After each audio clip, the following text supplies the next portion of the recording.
Hello and welcome. My name is Julie Moon. I'm Senior Research Analyst at Finovate. I'm joined by Terry Gore, Director of Financial Services and Fintech for JobsOhio. Terry, thank you so much for joining us today. It's a pleasure and appreciate the opportunity to meet with you today. Yeah, so to start things off, tell us a little bit about JobsOhio, what you guys are all about, and your role there. Well, JobsOhio was created in 2011 under the former Governor John Kasich. He had this initiative. He wanted to privatize economic development for the state. So we were privatized, stood up in 2011 with the goal to be more flexible and in terms of being responsive to company needs. So we have 6 regional partners that we work with.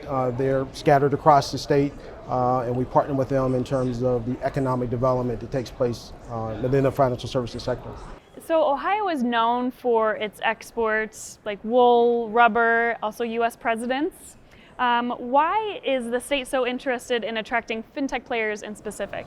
Well, Ohio is really fast becoming an innovative state. It's really becoming a hot spot in North America for fintech, really due to its well-established financial services and retail ecosystems.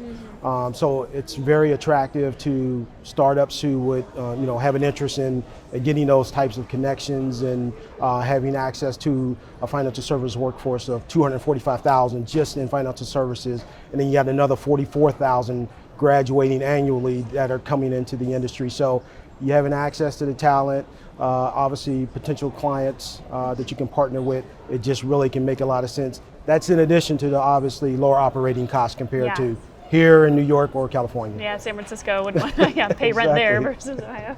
Right, so you mentioned earlier partners. Who are some of the key partners that are helping JobsOhio drive fintech development in the state? That's really been the great thing, and I think that's really what makes us unique. It's so collaborative, both from the public and private sector, whether it's the VCs who all have vested interest in seeing the ecosystem continue to expand, to the educational systems. Then we have over 200 universities, so those students who want to stay in Ohio, who want to have careers in the fintech space, have an opportunity to do so. They no longer have to go to Silicon Valley or come here to New York.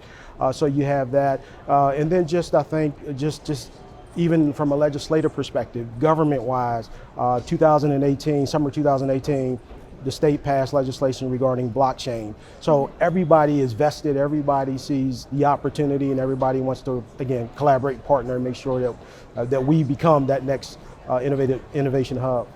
Yeah, let's talk about that a little bit more, because obviously there's a role for the private sector in spurring innovation in Ohio, but talk more about the public sector. What roles can the government and universities take to help spur on innovation in Ohio?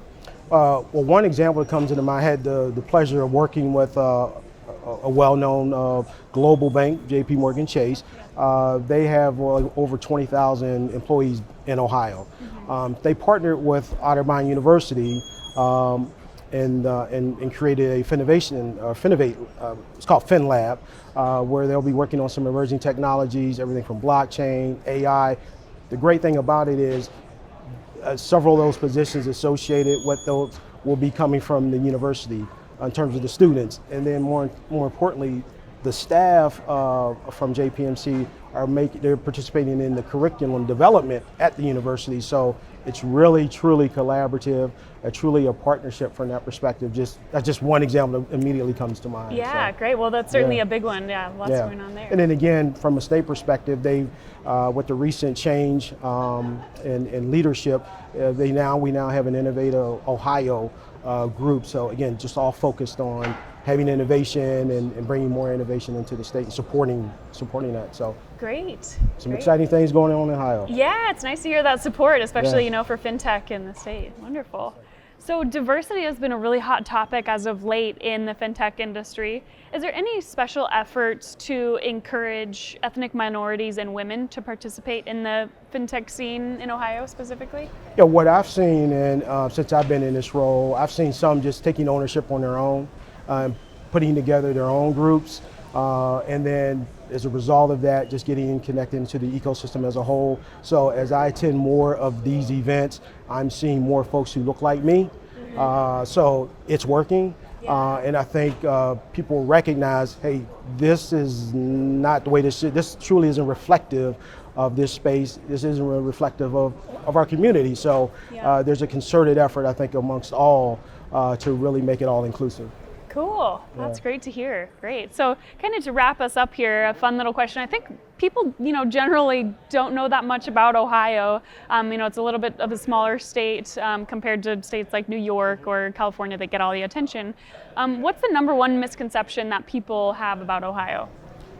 It's not all flat. Believe it or not, there are some areas in the state that have some mountains and rolling hills. So. Okay, a little bit of elevation. Exactly. Great.